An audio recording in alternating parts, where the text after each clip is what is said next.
Pwede daw ba nating palitan ang ating pangalan sa ating Facebook page at paano daw ba ito gawin?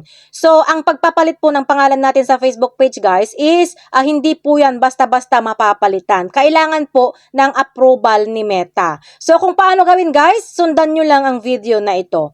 So, dito guys sa ating Facebook page, pindutin lang natin itong tatlong line. And then, settings and privacy. Tapos, pindutin natin itong settings. Tapos, scroll natin doon sa baba at hanapin natin yung page setup. Yan, ito, pindutin natin. Tapos, pindutin natin itong name. And then, pwede nyo nang palitan kung ano yung gusto nyong pangalan na ilagay dito. Yan, palitan nyo na. Tapos, pindutin na natin itong review change. At dito guys, makikita mo na itong lumang pangalan mo. At dito naman, makikita mo yung bagong pangalan mo. So, kapag okay ka na, pindutin mo na itong submit for approval.